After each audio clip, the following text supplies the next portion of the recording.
या कलियुगामध्ये सांगू तुम्हाला, मोठा भाऊ जर शिकलेला असेल आणि गरीब लहान भाऊ जर गरीब असेल ना, अडाणी असेल, तर आज मोठ्या भावाला वाटतं त्याची प्रॉपर्टी कधी माझ्या नावावर करून घेऊ आणि कधी माझ्या भावाला वाऱ्यावरती आणू.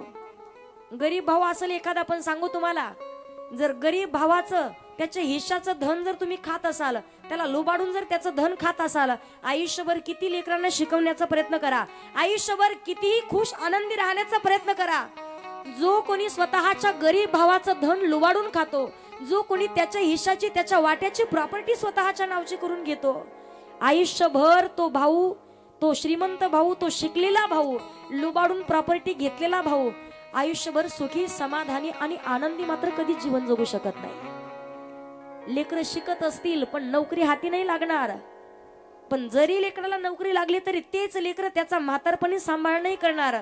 कारण आडानी भावाचं अंतःकरण दुखवलं जातं तेव्हाच, जेव्हा त्याच्या लेकराच्या शिक्षणाचा विचार केला जात नाही, जेव्हा त्याच्या जगण्याचा विचार केला जात नाही, जेव्हा त्याच्या वागण्याचा विचार केला जात नाही, जेव्हा त्याच्या घराचा त्याच्या परिवाराचा विचार केला जात नाही.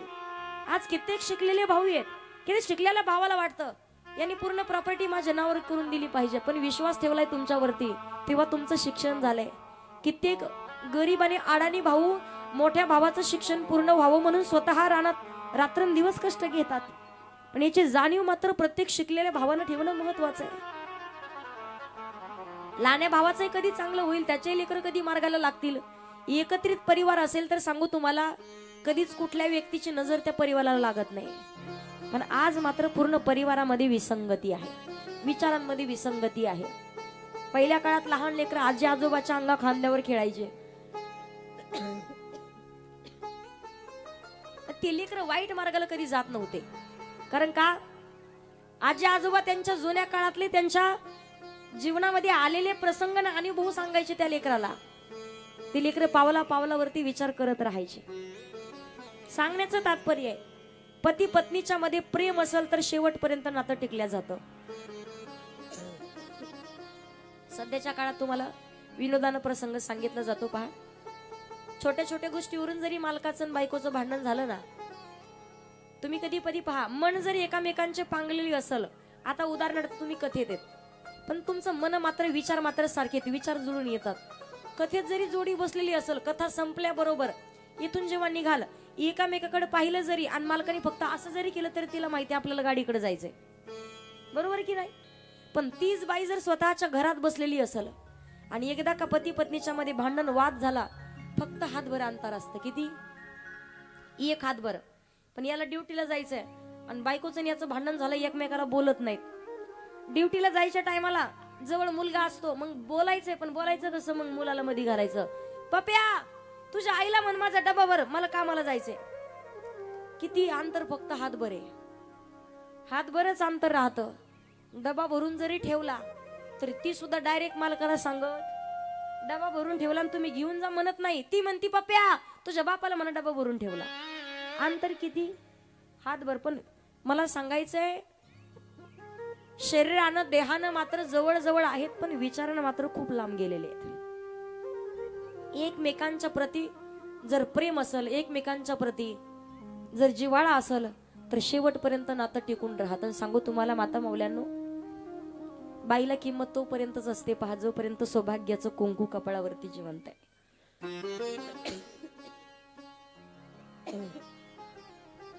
आज एकदा का कपाळावरचं कुंकू गेलं ना, लोक नको नको ते शब्द बोलायला चालू करतात, त्या बाईकडे नको नको त्या नजरेने पाहायला चालू करतात. फक्त कपाळावरती कुंकू नसेल तर लोक नको नको ते अपशब्द बोलतात. त्या बाईचं जगणं सुद्धा फार कठीण होतं पहा, कधी, कपाळावरती कुंकू नसल्याच्या नंतर. पण सांगण्याचं तात्पर्य आहे, कायम एकमेकांच्या मध्ये वाद नसेल, कायम प्रेम असेल, तर नक्की मात्र प्रपंचामध्ये सुद्धा, परमार्थामध्ये सुद्धा त्या परिवाराची, त्या प्रपंचाची मात्र प्रगती होत असते, उन्नती होत असते. त्यासाठी घरातली पती पत्नी संस्कारी असावेत. कथा चालू आहे, एकमेकाने विचार केला पाहिजे. आपण कथेला गेलो तर आज तर पुढची पिढी, आपले लेकर आपल्याकडे पाहतील आणि भविष्याच्या पिढीमध्ये आपले लेकर सुद्धा या सप्ताहामध्ये सहभागी होतील. आपले लेकर सुद्धा काही ना काहीतरी सेवा करण्यासाठी आश्रमावरती येतील. कधी, अगोदर मायबापांनी यावं लागतं. पण माय बापच जर म्हणत असतील काय जाऊन कथेला कोणाचं जाऊन भलं झालंय, कथा ऐकून कोणाचं चांगलं झालंय, कथा ऐकून कोणाचं कल्याण झालंय, आपले काम आपल्यालाच करावे लागतात. तुम्ही एवढे स्वतः जर विनाशी सारखे विचार करत असाल तर तुमचे पोरं कसे घडतील सांगता येत नाही. त्यासाठी घरामध्ये प्रपंच परिवार एकत्रित राहावं असं वाटत असेल, प्रभू श्रीरामाकडून गोष्ट शिकायची. सकाळच्या वेळेला फुलांची माळा घेऊन आलेत आणि केसांना गजरा लावला. पुरुष मंडळीला कायम सांगत असते, महिना 15 दिवसातून का होईना कधीतरी स्वतःच्या पत्नीचं कौतुक केलं पाहिजे. पहा, किती दमलेली असू द्या, किती थकलेली असू द्या, किती भागलेली असू द्या, संध्याकाळच्या टायमाला एकच म्हणायचं, पाप्याची माय आज सुंदर दिसायला लागली, चांगली साडी घातली. पुरुष मंडळ, नाही तुम्हाला तुपातला शिरा आला तर परत मला फोन करा. पण कधी कौतुक केलं तर आपल्याला कौतुक करायचं माहितीच नाही अजिबात. महिना 15 दिवसातून एखाद्या वेळेला घरातले भांडे आपटायचे बंद होतील सगळं, कधीतरी गजरा घेऊन यायचा, केसाला लावायचा, ती एकच म्हणायचं, पप्याची माय आज चांगली साडी घातली. नाका का दिसायला चांगली पण तरी म्हणायचं चांगली दिसायला लागली. काय अडचण आहे का? पुरणपोळीचा स्वयंपाक होणार कधी कौतुक केलं तर. आणि कौतुक पहा तुम्ही, कौतुक स्वतःच्याच पत्नीचं करायचं. मकर संक्रांतीच्या वेळेला एक बहादर म्हणे, शेजारच्या राधाबाईने काय भारी साडी घातली होती, ती भलं मोठं लाकूड घेऊन आली. 15 दिवस माणूस उपाशी मारला होता तिनं. किती? 15 दिवस. कौतुक करावं पण स्वतःच्या पत्नीचं. कारण अजिबात दुसऱ्या बाईचं कौतुक केलेलं कुठल्याच बाईला सहन होत, एका बाईचा मोठेपणा दुसऱ्या बाईला मोठेपणा अजिबात सहन होत, कधीच सहन होत नाही. आणि त्यातून स्वतःच्या घरातल्या माणसाने तर कधीच करू नये. एक माणूस म्हणे, पप्याची माय काय दोडक्याची भाजी करतात ग शेजारच्या गंगू मावशी. दोडका कळतो ना, दोडक्याची भाजी काय एक नंबर जमती म्हणे. ती म्हणे, दोडक्या तू तिच्याच हातची भाजी खा म्हणे, परत 15 दिवस जर भाकर भेटले तर फोन कर मला. किती? 15 दिवस उपवाशी. कशामुळे? फक्त कौतुक केल्यामुळं. त्यासाठी कौतुक करावं पण आपल्याच पत्नीचं, जपून कौतुक करावं जरा. प्रभू श्रीरामानं जशी फुलांची माळ गळ्यात घातली तसं प्रभू श्रीरामाला सीता मैया सांगतात, प्रभू राम हे कुठलं नाटक लावलंय? प्रभू राम म्हणतात, आता तर खरं नाटकाला सुरुवात होणार आहे म्हणे. माझं नाटक नाही, तुला नाटक चालू करायचंय. त्यानंतर ज्यावेळेला प्रभू रामचंद्र सीता मैया आनंदाने विहार करू लागलेत एका ठिकाणी, एके दिवशी प्रभू रामचंद्रांनी पाहिलं लक्ष्मणजी फळं आणण्याकरिता गेलेत, कंदमुळं आणण्याकरिता गेलेत. पण त्या ठिकाणी जयंत जो आहे त्यानं एका बगड्याचं रूप धारण केलं आणि त्या बगड्याचं रूप धारण करून, त्या कावळ्याचं रूप धारण करून सीता मैयाच्या पायावरती चोंच मारली. प्रभू श्रीरामानं जसा एक बाण फेकला, तो बाण फेकला तसा त्या पक्षाचा तो जो डोळा होता तो डोळ्यापासून बोबळू बाहेर आलं. गतप्राण झाला. भगवान परमात्माला प्रार्थना केली. तो जयंत. तिथून पुढे भगवान परमात्मा आले कुठे? सीता मैयाला घेऊन अनुसूई मातेच्या द्वारामध्ये.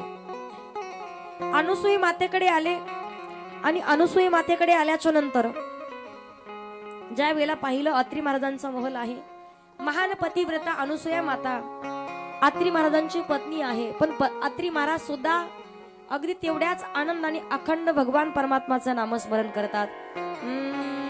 दिगंबरा दिगंबरा श्रीपाद वल्लभ दिगंबरा,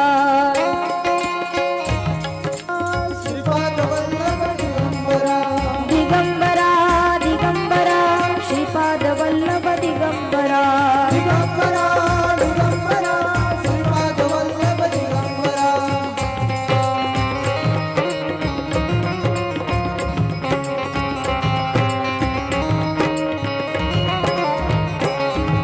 दिगंबरा दिगंबरा श्रीपाद वल्लभ दिगंबरा.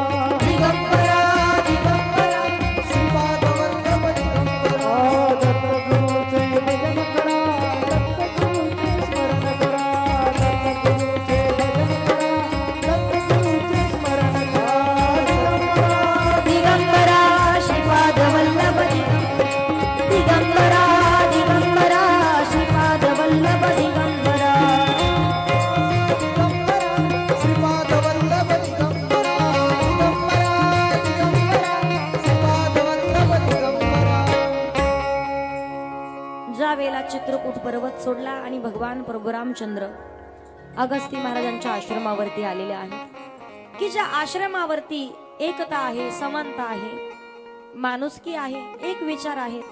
अगस्ती महाराजांचा आश्रम असा होता पहा की तिथे आल्याच्या नंतर वाघ आणि बकरी सोबत जरी आले तरी सुद्धा तिथे नतमस्तक होत आहेत. आता वाघानं जर असं बकरीला पाहिलं तर तो रामकृष्णारी म्हणतो का? नाही. पण तरी सुद्धा त्या अगस्ती महाराजांच्या आश्रमावरती आल्याच्या नंतर कित्येक ऋषी मुनी, 100चे 100 साधू महात्मा कित्येक वेळेला येऊन प्रभू श्रीरामाला भेटून जात आहेत. आणि त्या ठिकाणी आल्याच्या नंतर तिथून पुढे भगवान परमात्मा अगस्ती महाराजांच्या आश्रमावरून जेव्हा निघाले, अनुसूया मातेच्या कुटेवरती आलायत. भजन पाहिलं. अनुसूया माता अत्री महाराज आनंदाने भजन करत होते. तुम्हाला त्या दिवशी मी कथा सांगितली पहा. भारत नारी की शक्ती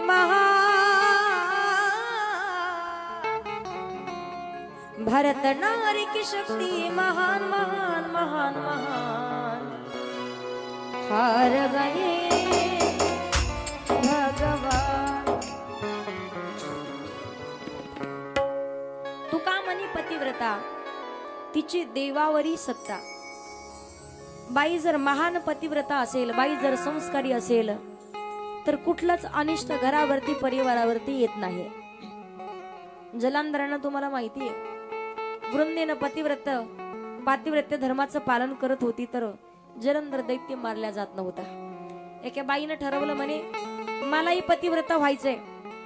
जाणून बुजून असं जर पाहिलं तर ती रोज मालकाला संध्याकाळच्या टायमाला उंडाळ जर मळून ठेवला तर उंडा मळल्याच्या नंतर मालकाला चपात्या लाटायला लावायची. तिने जर एखाद्या वेळेला पोळ्या करून ठेवल्या तर मालकाला म्हणायची कामावरून आल्यावर आज तुम्ही भाजी करा. तुम्ही स्वयंपाक करता रोज रोज करता का? काही जणी अशा करतात, काही जणी अशा करतात. इकडे विचारू का? स्वयंपाक करत किती वेळा करता? 2 वेळेला का 1 वेळेला का 3 वेळेला? 2 वेळेला करता, बरोबर. स्वयंपाक करताना गळ्याची शपथ घेऊन सांगा किती किती जणींनी मालकाला भाजी बिजी करायला लावलेली. खुशाल माना हलवता. बऱ्याच जणी म्हणतात माझ्या राधा कथाईला कसं काय कळलं. घराघरात तीच परिस्थिती सध्याच्या काळात. आणि तुम्ही पहा पुरुष मंडळ, तुमची किंमत वाढवायची की तुमची किंमत कमी करायची बाईच्या हातात आहे. एक बहादर होता, राजकारणी होता, त्याला नेमकं नवीन इलेक्शनला लढायचं होतं, उभं राहिला होता, सरपंच व्हायची त्याची इच्छा होती. आता सरपंच व्हायचं म्हणून त्यानं काय केलं, गावातली सभा घेतली. गावात सभा घेतली, घराच्याच बाजूला सगळ्यात मोठा हॉल होता. तो म्हटला तू काही कर म्हणे, माझी किंमत माझ्या अगोदरचीच किंमत वाढलेली म्हणे, तू काही म्हटले तरी माझी किंमत कमी होऊ शकत नाही. ती म्हटली पप्याचा बाप तुमची किंमत वाढवायची की कमी करायची माझ्या हातात आहे म्हणे.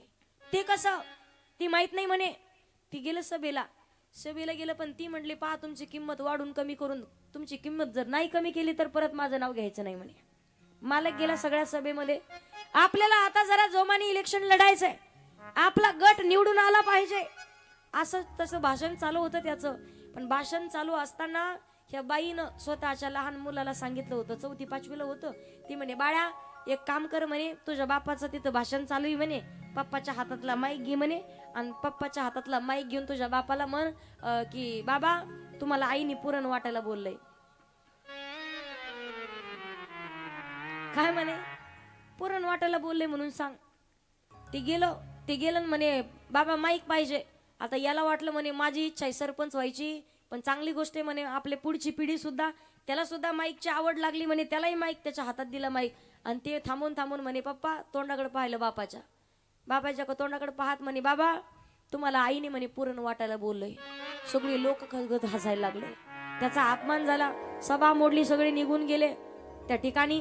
आणि हा जसा रागात घरी आला, तुला अक्कल आहे का म्हणे, तुला लाज आहे का म्हणे, तुला कळतं का काय म्हणे, झालं काय, किती इज्जत गेली म्हणे माझी, तुम्ही म्हटले ना म्हणे तुम्ही किंमत कमी करू शकत नाही म्हणून माझी, आता कशी किंमत वाढून देणार, काळजी करू नका म्हणे. पप्याला पाठवलं त्या लोकांना तिथंच बसा म्हणून, परत बाळ्याला पाठवलं तोपर्यंत गेला बाळ्या. काळजी करू नका म्हणे, अजून तुमची किंमत वाढवायची कशी ते माझ्या हातात आहे म्हणे. आता किंमत वाढणार कशी, आजी ती इज्जत गेली म्हणे सगळी, टेन्शन घेऊ नका म्हणे.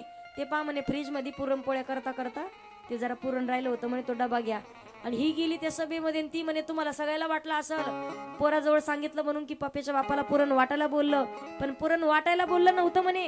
पोळ्या करता करता काही पुरण उरलेलं होतं, राहिलेलं होतं म्हणून फ्रीज मधला डबा घेतला आणि तुम्हाला हे मालकाला पुरण वाटायला बोललं होतं म्हणे. किंमत वाढवायची की कमी करायची आपल्या हातात आहे म्हणे.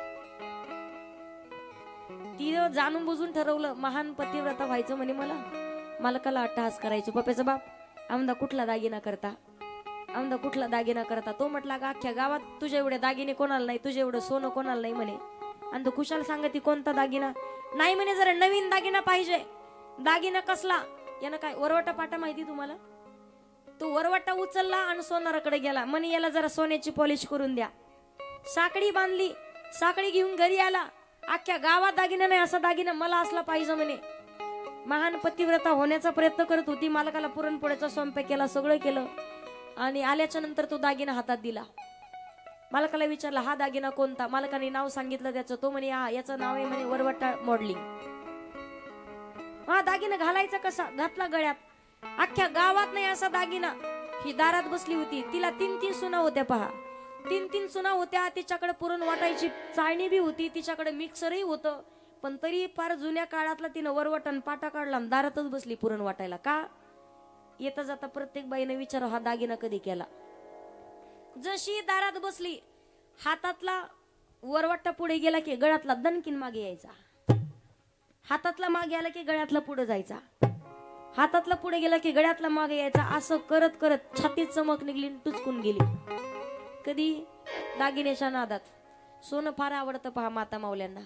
तसं तुमच्याकडे कमी जरा असेल तुमच्याकडे, पण आता इथं गळ्यात कशाला घालून येताल तुम्ही? हिंगोलीच्या भागात जरी याल ना तुम्ही, माझी कथा होती 15 दिवसापूर्वी. दंडामध्ये असं ते राहायचं पहा. दंडामध्ये अर्धा किलोचं दंडुळी, दंडुळी पायामध्ये सुद्धा अर्धा किलोचं. पायाला भले मोठ्या मोठ्याले खड्डे पडलेले. आजी किती वयोवृद्ध बाई असू दे, पण गळा भरून सोनं निसती पिवळी चुटूक बाई. कुठं? ते हिंगोलीच्या भागामध्ये. दागिन्याचं घमंड माणसाने सोन्याचं कधीच करू नये तुम्हाला सांगते. एक गावातला जरा बहादर होता. हातातल्या दही बोटात त्याच्या अंगठ्या होत्या. त्यानं अंगठ्या घातल्या आणि बाजारात गेला आणि धिप्पाड देहाची 65 वर्षाची म्हातारी रुपया एवढं कुंकू लावलेलं होतं. म्हातारीला म्हणायचं आजी भाजी कशी दिली? मेथीची भाजी. गवारीच्या शेंगा कशा दिल्या? वांगी कशी दिली? आजीला विचारायचं आजी शेवग्याच्या शेंगा कशा दिल्या? एक विचारायचं ते. पण ती म्हातारी म्हणे माय हे तर मला अंगठ्या दाखवते म्हणे, त्याला कशाचा भाजीपाला घ्यायचा आणि कशाचं काय? म्हातारीच्या दंडात पहा तुम्ही 50 तोळ्याचं होतं, 50 तोळ्याचं सोनाचं दंडुळी. म्हातारीनं असं पदर वर केला आणि म्हातारी म्हणते दादा मेथीची भाजी 10 रुपयाच्या 3. जेच गेलं तर परत आलंच नाही. सोन्याचं घमंड कुठं करावं, काय करावं? सांगण्याचं तात्पर्य घरातली बाई संस्कारी असावी. पहा वारंवार हेच सांगते तुम्हाला. का? महान पतिव्रता होती अनुसूया माता, पण अनुसूया मातेने सुद्धा सीता मातेची परीक्षा घेण्याचं ठरवलं. सीता मातेची परीक्षा घेण्याचं ठरवलं, पण अनेक परीक्षेमध्ये सीता मैया पास झालेल्या होत्या, उत्तीर्ण झालेल्या होत्या. त्यानंतर मग खुश होऊन आनंदी होऊन हसत मुखानं अनुसूया मातेनं सीता मातेला न मळणारी वस्त्र दिली. पातिव्रत्याच्या बलावरती न मळणारी वस्त्र दिली. त्यानंतर न सुकणारा फुलांचा हार दिला आणि स्वतःच्या